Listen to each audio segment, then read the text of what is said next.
आप राजनीतिक क्षेत्र में आए, तो फिर आपके डॉक्टरी का जो आपने डिग्री लिया हुआ है, जो आपका का भी प्रैक्टिस चल रहा है, जो आपके क्लिनिक हॉस्पिटल है, उसका क्या होगा? देखिए, एक बात बता दें आप। अच्छी खासी आपकी क्लिनिक चल रही है, आप पेशे से डॉक्टर हैं। आखिर इस राजनीतिक क्षेत्र में आने का क्या प्लान है? देखिए, प्रॉब्लम क्या है ना, राजनीतिक को सब लोग गंदा मान के चलते हैं। भाजपा को क्यों चुना? देखिए, बचपन से हम लोग का जो नीति रहा है या फिर दल सोच आपको रहा है टिकट दे तो या फिर निर्दलीय आप चुनाव मैदान में आ सकते हैं। देखिए, सबसे पहला चीज क्या है ना कि हमेशा प्रयास किसी भी व्यक्ति का होता है कि क्या सुन रहे हैं सोनपुर विधानसभा में क्या क्या प्लान लेके चले हैं? नमस्कार, मैं दीपक कुमार और आप देख रहे हैं 16 न्यूज नेटवर्क। इस वक्त हम मौजूद हैं दिघवारा बाजार के बस स्टैंड में और हम आपको एक नए शख्स से मिलवाने जा रहा हूं, जो कि इस समय सोनपुर विधानसभा में बहुत ही चर्चित चेहरे बन चुके हैं। स्वागत है सर आपका। नमस्ते, बहुत बहुत स्वागत है आपके सारे दर्शकों का। सबसे पहले सर मैं आपका अपने मुख से परिचय जानना चाहूंगा हमारी ऑडियंस के लिए। जी जी, मेरा नाम डॉक्टर पंकज कुमार सिंह हुआ। पेशे से मैं ऑर्थोपेडिक सर्जन हूँ और मेरा ग्राम स्थान बभनगांवा हुआ। और मेरा 2 अस्पताल है जो हड्डी रोग के संबंधित इलाज करता है। पहला आपका है शीतलपुर में और दूसरा है हाजीपुर में। तो ये मेरा परिचय हुआ। उसके अलावा हम लोग बहुत सारे और भी पारिवारिक स्तर से बहुत सारा रोजगार हम लोग का चलता है इस क्षेत्र में। इस समय आपका बहुत ही चर्चा सुन रहे हैं सोनपुर विधानसभा में, क्या क्या प्लान लेके चले हैं? ये प्लान कुछ नहीं है, प्लान है कि जनता के बीच में है और जनता के बीच में रहने का प्लान है। और भविष्य में कहीं ना कहीं हम लोग को हम लोग क्या, हमारे सारे युवा साथी के द्वारा ये चयनित किया गया है कि राजनीति में एंट्री करने का एक हमारा भविष्य में प्लान है। तो 2025 के चुनाव के मद्देनज़र विधायकी चुनाव में लड़ने की तैयारी चल रही है। उस स्तर से हर जगह पे क्षेत्र में भ्रमण चल रहा है, सारे लोगों से संपर्क साधा जा रहा है और सब लोगों से फीडबैक लिया जा रहा है कि आपको क्या लगता है कि अगर इस रास्ते हम चल रहे हैं तो उसमें आप मेरा कितना साथ दीजिएगा और हम आपके लिए क्या कर सकते हैं और समाज के लिए क्या कर सकते हैं, क्षेत्र के लिए क्या कर सकते हैं। इस संदर्भ में विभिन्न जगहों पे जाके विभिन्न अभिभावकों द्वारा चर्चा कर रहे हैं, उनसे आशीर्वाद ले रहे हैं, उनसे आश्वासन प्राप्त कर रहे हैं। और अभी तक जो देखा जा रहा है कि बहुत पॉजिटिव रिस्पांस मिल रहा है। तो उम्मीद करते हैं कि सब सकारात्मक दिशा में आगे बढ़ेगा और कहीं ना कहीं आपको एक विकल्प के रूप में आप हमें अगले वर्ष 2025 चुनाव में देख सकते हैं। अच्छी खासी आपकी क्लिनिक चल रही है, आप पेशे से डॉक्टर हैं। आखिर इस राजनीतिक क्षेत्र में आने का क्या प्लान है? देखिए, प्रॉब्लम क्या है ना, राजनीतिक को सब लोग गंदा मान के चलते हैं कि जो इसमें आता है वो कहीं ना कहीं से करप्ट होता है। सब लोग मतलब उस पेशे को, एक राजनीतिकरण को लोग अच्छा नहीं मानते हैं। तो मैं एक बता के चलूं कि आप दूसरे से अपेक्षा रखते हैं कि कोई आए और अच्छा काम करके जाए, तो अच्छा काम करने के लिए अच्छे व्यक्ति को राजनीति में आना बहुत जरूरी है। राजनीति में अभी तक लोग हैं, उनके कहीं ना कहीं बैकग्राउंड को आप खखालते हैं तो उसमें आपको शिक्षा का दर बहुत अच्छा नहीं मिलेगा। कहीं ना कहीं क्राइम भी, बहुत लोग के अगेंस्ट बहुत सारा केस भी है। तो अभी के युवा वर्ग में ये एक बहुत अच्छा चीज़ है। अभी के जो हम लोग नवयुवक वर्ग हैं, हम लोग चाहते हैं कि अब दूसरे के भरोसे कुछ नहीं छोड़ा जाए, जो करना है खुद किया जाए। तो उसके लिए कहीं ना कहीं किसी न किसी व्यक्ति को आगे आना पड़ेगा।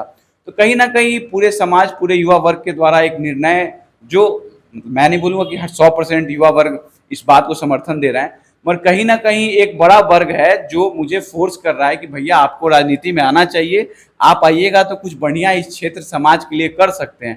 तो उसके संदर्भ में बहुत बैठ के विचार विमर्श हुआ, तब हुआ कि नहीं भैया आना है। क्योंकि देखिए, मुख्य रूप से हमारा 24 घंटा निवास स्थान ग्राम बभनगांवा में ही है। मैं अपने पैतृक आवास पे ही रहता हूँ।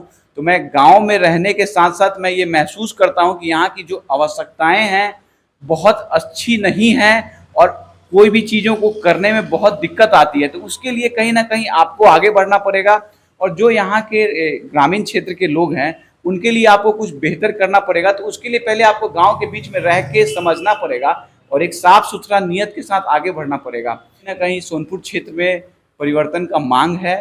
तो बाकी तो देखिए, पार्टी का निर्णय होता है, समाज का निर्णय होता है और ये एक सामूहिक निर्णय होता है, कोई अकेला मेरा निर्णय नहीं है। और जैसा जैसा समय आएगा, आप लोग जैसे जैसे अभी हम नाम चर्चा में आप सुन रहे हैं, हो सकता है और भी कुछ अच्छी बातें सुनने को आपको मिलेगी। सर, सवाल थोड़ा सा करवा है, लेकिन हम अपनी जनता की तरफ से आपसे सवाल यह पूछना चाहते हैं कि यदि आप राजनीतिक क्षेत्र में आए तो फिर आपके डॉक्टरी का जो आपने डिग्री लिया हुआ है, जो अपना का भी प्रैक्टिस चल रहा है, जो आपके क्लिनिक हॉस्पिटल है, उसका क्या होगा? देखिए एक बात बता दें, आप लोग 90% नेता को बोलते हैं ना कि भाई मुखिया बन गई तो स्कॉर्पियो किन ले लई, बोलेरो किन ले लई। हैं देखिए, हमारे पास भगवान ने सब चीज पहले से दे रखा है। और कौन बोलता है कि राजनीति के साथ आप अपने प्रैक्टिस को नहीं कर सकते हैं? अच्छा मान के चलिए हम प्रैक्टिस नहीं करेंगे, मेरा खर्चा कौन देगा? आप दीजिएगा। लेकिन फिर भी कहीं ना कहीं आप यदि अपने व्यवसाय में बिजी हो अच्छा, जाएंगे तो कौन फिर है? अच्छा, समाज कौन- सेवा कैसे? कौन ऐसा राजनेता है जो 24 घंटा आपको समाज सेवा कर रहा है? बता दीजिए हमको। अगर अपने मन से 6 घंटा भी समाज के लिए, जनता के लिए निकाल लिया जाए तो ये मोर देन सफिशियंट है। समझ रहे हैं कि नहीं? और हम लोग भी प्रैक्टिस करते हैं तो 6 से 8 घंटा ही प्रैक्टिस करते हैं, 24 घंटा प्रैक्टिस नहीं करते हैं। अगर हम 8 घंटा प्रैक्टिस करते हैं, 6 घंटा जनता का सेवा करते हैं, उसके बाद भी समय बचता है हमारे पास। आप समझ रहे हैं कि नहीं? कौन ऐसा व्यक्ति है कि 24 घंटा जनता के बीच में रह रहा है? हमको बता दीजिए। और कहीं ना कहीं जो हम प्रैक्टिस कर रहे हैं ये एक तरह से जनता का सेवा है। हम अपने प्रैक्टिस के माध्यम से, अपने डॉक्टरी के माध्यम से बहुत लोगों तक सेवा पहुंचा रहे हैं। और सबसे बड़ी बात है, हम आपको बता दें कि सुबह 6 बजे से अभी देखिए, जैसे हम डॉक्टर लोग, कोई भी डॉक्टर 10-11 बजे से पहले क्लिनिक नहीं पहुंचता है। हम गांव में रहते हैं, 6 बजे उठ जाते हैं, तो 6 से 11 हम क्या करेंगे? समय आपके पास बिल्कुल। शाम में 4 बजे हम फ्री हो जाते हैं, 4 से 9 क्या करेंगे? जनता का ही सेवा करेंगे। बीच में भी वैसा होगा तो एक वैकल्पिक व्यवस्था होता है। मान के चलिए कि हम अपना स्रोत इनकम का कहीं से नहीं रखेंगे तो हम कहीं ना कहीं फिर करप्शन करके ही ना पैसा कमाएंगे, और वो पैसा किसका है? पब्लिक का ही है।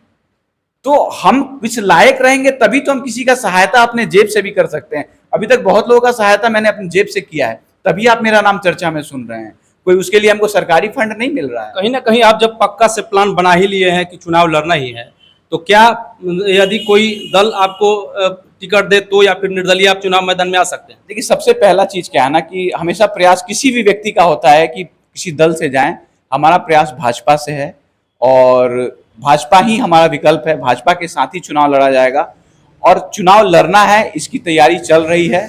और बाकी समय बताएगा आपको। आप भी समय का इंतजार कीजिए, हम भी इंतजार कर रहे हैं, क्योंकि समय से पहले कुछ बोल जाना बहुत बरबोलापन बोलते हैं उसको। कहीं ना कहीं जो पिछले 2 बार के जो है अभी विधानसभा सोनपुर से हारे हुए प्रत्याशी है, अगर उनको टिकट दिया जाता है तो क्या आप निर्दलीय लड़ पाएंगे या फिर?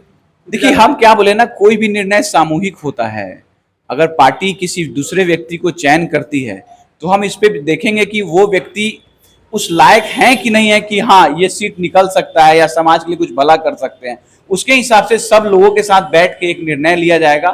बट हमारी तैयारी चुनाव लड़ने की चल रही है और जो बखूबी दिन पे दिन बढ़ते जाएगा और बहुत मजबूती के साथ हम लोग तैयारी कर रहे हैं, जिसका अभाव एहसास सारे जनता को भी है। वर्तमान में राजद है, जन सुराज एक नया पार्टी बनने वाली है, आखिर आपने भाजपा को क्यों चुना?